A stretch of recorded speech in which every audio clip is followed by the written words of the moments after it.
Hoy conoceremos las 5 formas de despojo inmobiliario, donde están involucrados notarios, abogados, registradores públicos y jueces corruptos, que en muchos casos resultan ellos los terceros de buena fe, confabulándose para expropiarse de terrenos del Estado.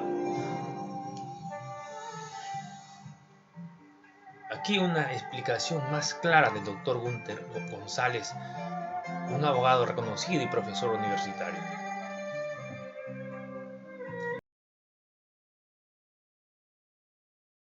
Te explico. Él logra identificar en esta investigación 5 modalidades por las cuales se despoja de la propiedad a los titulares. La primera de ellas es simple y sencillamente con la falsificación del título. La segunda es con los laudos arbitrales fraudulentos. La tercera es con una modalidad por la cual la Corte Suprema ha establecido que luego de 30 días de la inscripción de un acuerdo de una persona jurídica, de una asociación, ya este es inimpugnable, aunque el acta sea falsificada. ¿Qué? Así como usted lo oye. Una cuarta modalidad es la que se presenta cuando se embarga un bien inmueble de una persona que no es la deudora, que no es la obligada, pero que sin embargo, como no ha inscrito su título, y eso puede haber ocurrido hace 20 años, que es propietario, que posee el inmueble, que ya pagó el precio, que en la municipalidad tributa, etcétera, sin embargo, se ha validado esos embargos contra propietarios antiguos, pretéritos, que simple y sencillamente han estado inscritos en el registro, y el real propietario, por el delito, entre comillas, de no inscribir, resulta también despojado. Y una quinta modalidad son las inscripciones que yo les llamo huecas, porque puede haber discrepancia entre el título que funda la inscripción y el asiento que aparece en el registro, y según varias sentencias ya de la Corte Suprema, lo que prevalece es lo que dice el asiento, aun cuando el título, o sea, el contrato compraventa o la sentencia, por ejemplo, diga algo diferente. Entonces, son 5 modalidades en las cuales un propietario puede, sin saber nada, de la noche a la mañana, acostarse como titular, como propietario, y al día siguiente levantarse sin nada. El Código Civil del Perú tiene una norma que consagra un principio de protección al tercero de buena fe. Ya. O sea, supongamos que tú eres propietario, estás inscrito incluso en el registro público. El día de mañana te falsifican el título a favor de una segunda persona. Esta segunda persona se lo vende a una tercera, registros públicos. Pero el registro público tiene que haber objetado. No lo ha objetado. ¿Ah? No lo ha objetado. ¿O podría haberlo objetado? Tendría que haberlo objetado, porque si es falsificado no puedo inscribirlo. Pero de repente está bien falsificado, no se dan cuenta. Bueno, como no sé, digamos, es como una compraventa. Que una compraventa falsificada que supuestamente pasa por el tamiz del control del registro, logra inscribirse, el propietario por supuesto no sabe nada, y este comprador, entre comillas, le vende a un tercero en una nueva compraventa, y este tercero, si es de buena fe, termina protegido por el sistema, y el verdadero propietario se queda sin nada. La pregunta es, porque aquí tenemos claramente un conflicto entre el propietario primigenio, ¿no?, el propietario legítimo, y el tercero de buena fe, el sistema quien va a proteger. En las sentencias de la Corte Suprema, la tesis prevaleciente es que se protege al tercero de buena fe. Y parece, solo en apariencia, algo razonable, pero no lo es. Porque imagínate tú, Jaime, que el tercero de buena fe diga, muy bien, estoy protegido porque efectivamente yo no sabía nada de lo que había detrás, no sabía nada del delito que se había consumado. Pero este sistema implica que yo, si soy el tercero de buena fe, mañana también me puedan falsificar. Y entonces nazca un nuevo tercero de buena fe. Entonces el sistema se vuelve una rueda, una irracionalidad total.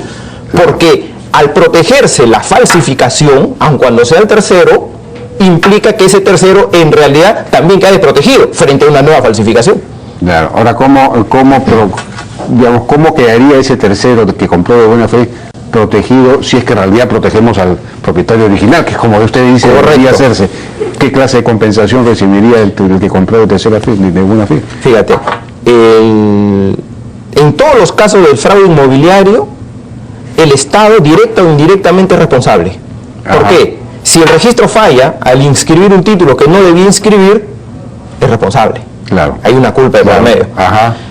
O si el notario, al momento de identificar a una persona, no lo hace correctamente y dice Juan Pérez cuando no lo es, cosa que ocurre también, las famosas suplantaciones, el notario es responsable, pero también indirectamente el Estado, porque el Estado vigila al notariado. O sea que entonces la idea es que en los casos, o si el notario al momento de identificar a una persona no lo hace correctamente y dice Juan Pérez cuando no lo es, cosa que ocurre también en las famosas suplantaciones, el notario es responsable, pero también indirectamente el Estado, porque el Estado vigila al notariado. O sea que entonces la idea es que en los casos de fraude inmobiliario, el propietario legítimo no tenga por qué perder la propiedad, porque no es posible que una falsificación genere derechos, pero tampoco es admisible que el tercero, si realmente es de buena fe, se quede sin nada. En esos casos el sistema ha fallado, sea notarial, sea registral. El sistema tiene que compensar. El sistema tiene que compensar al tercero, pero lo que ocurre hoy no es eso. ¿Qué es lo que ocurre hoy día? Que quien compensa al tercero es la víctima de la falsificación, perdiendo su inmueble, y el Estado no indemniza, cuando el principio lógico es el que causa el daño indemniza. Esto es el Estado, pero acá quien está indemnizando es la víctima. ¿Y así está en la ley o es una interpretación de los jueces? Es una interpretación exagerada del Poder Judicial, en gran medida, porque ha ignorado un principio que está en la Constitución, muy simple, que dice lo siguiente: la propiedad es inviolable. ¿Y qué cosa significa que la propiedad es inviolable? Que yo no puedo perder el derecho por un acto falso. Porque si fuera así, entonces la regla de la Constitución no podría decir que la propiedad es inviolable, sino al revés, que es bien fácilmente violable en el Perú con un título falsificado. Fíjate, el Estado estaba inscrito como propietario en virtud de un aporte reglamentario luego de una urbanización. Luego de una urbanización, el urbanizador tiene que ceder algunos terrenos para fines de parques, de educación y otros servicios. Entonces, uno de estos terrenos, a nombre del Estado, hace como 30 años, fue falsificado el título, como que el Estado lo ha vendido a una persona. A una persona que, dicho de paso, estaba fallecida.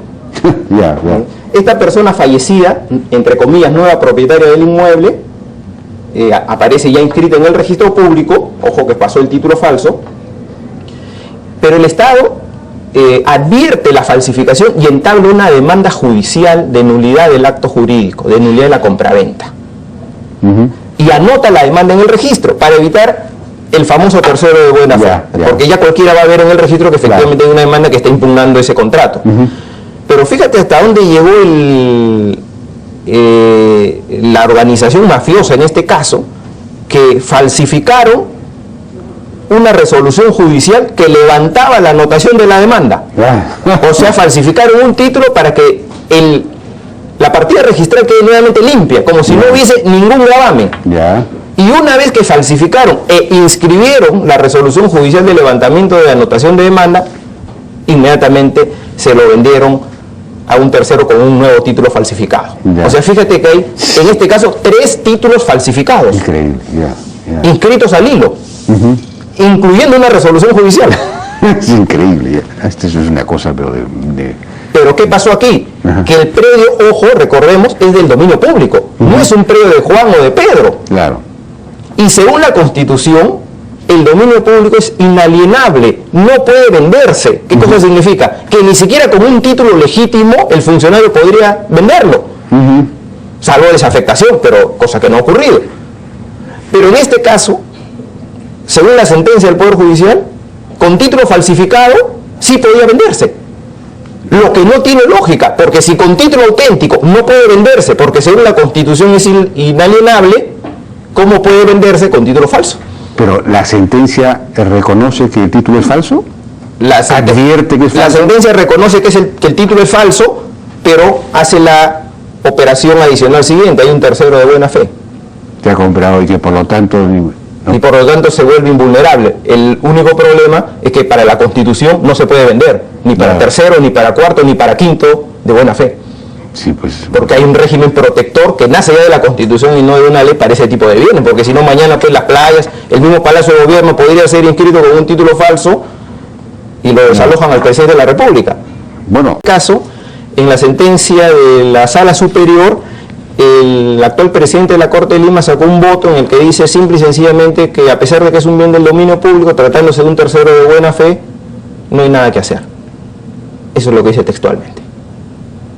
Y en mi opinión, es un criterio totalmente raro. Y es ahí donde uno de los ponentes es el doctor Ordóñez. Sí, él es precisamente el ponente, que señala que como él, que a pesar de ser dominio público, o aun cuando fuese dominio público, prima el tercero de buena fe, lo que ha invertido la lógica, porque ahora la norma del Código Civil tiene primacía sobre la protección constitucional del dominio público. En mi opinión es una sentencia equivocada, y con un criterio que no podría mantenerse.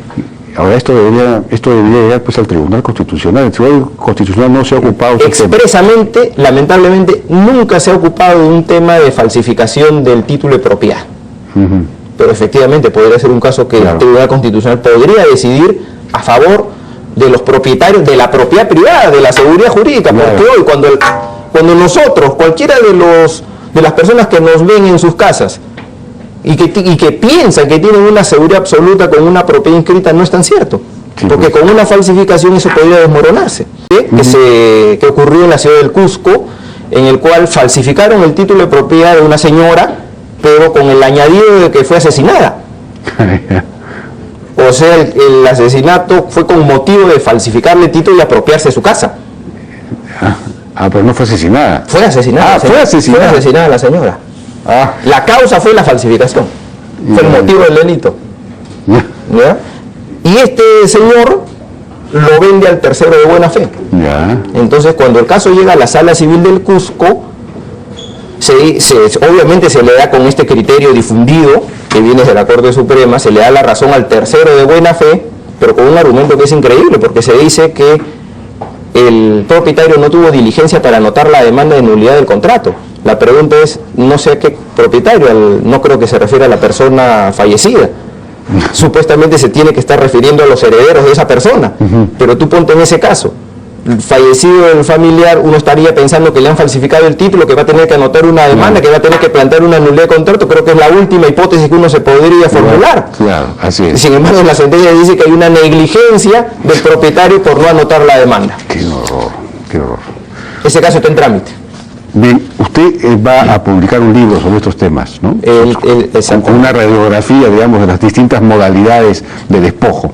Qué interesante. ¿Y cuándo sale? Sale aproximadamente en 2 semanas. El título del libro es La falsificación, nuevo modo de adquirir la propiedad. Parecería una ironía el título, pero lamentablemente vemos que no es tan así. Bueno, yo lo felicito realmente por esta investigación que usted ha hecho y por la manera como explica las cosas, porque creo que lo que usted está señalando puede cambiar, ayudar a cambiar, digamos, desactivar esta industria de falsificación, de despojo de bienes. Este es un mercado. Es un mercado, porque encontramos gente que falsifica, digamos vendedores, y encontramos compradores. Entonces incentiva. La industria de falsificación, de despojo de bienes. Este es un mercado. Es un mercado, porque encontramos gente que falsifica, digamos vendedores, y encontramos compradores. Entonces incentiva. La industria de falsificación, de despojo de bienes. Este es un mercado. Es un mercado, porque encontramos gente que falsifica, digamos vendedores, y encontramos compradores. Entonces incentivamos el fraude, protegiendo al tercero de buena fe. Lo que se logra es que el fraude aumente. Simple y sencillamente. Es lo mismo que pasa con el robo de autopartes de vehículos. Cuando se roban autopartes de vehículos y la persona que sufre el robo va a comprar la autoparte robada, ¿qué ocurre? Que está incentivando a que le roben posteriormente, nuevamente, en una cadena sin fin. Eso es lo que se tiene que cortar, simple y sencillamente diciendo, las falsificaciones en el Perú no producen derechos. Y si hay una persona afectada, porque efectivamente sí pueden haber terceros que de buena fe hayan adquirido, pero tendrá que indemnizarlos quien es el causante de su daño. De acuerdo. Esto es clarísimo, puro sentido común. Que es la primera ley del derecho. El sentido común. Sentido común, que es el menos común de los sentidos, como decía, no recuerdo quién, Oscar Wilde o alguien. Entonces, bueno, ojalá que la Corte Suprema pues tome estos criterios, lean su libro. Lo felicito realmente, muchas gracias por su participación en la hora N. Una observación, doctor González. El Estado es responsable, pero mayor responsable es el notario y las autoridades judiciales, que no hacen su trabajo como realmente debe ser, con sentido común, como principio fundamental del derecho, según lo comentado por usted. Entonces, ellos tendrían que asumir responsabilidad. Si no existe un control notarial, existe solamente una oficina que funciona como mesa de parte en el Poder Judicial, llamado Consejo de Notarios, que hasta ahora no tiene resultados.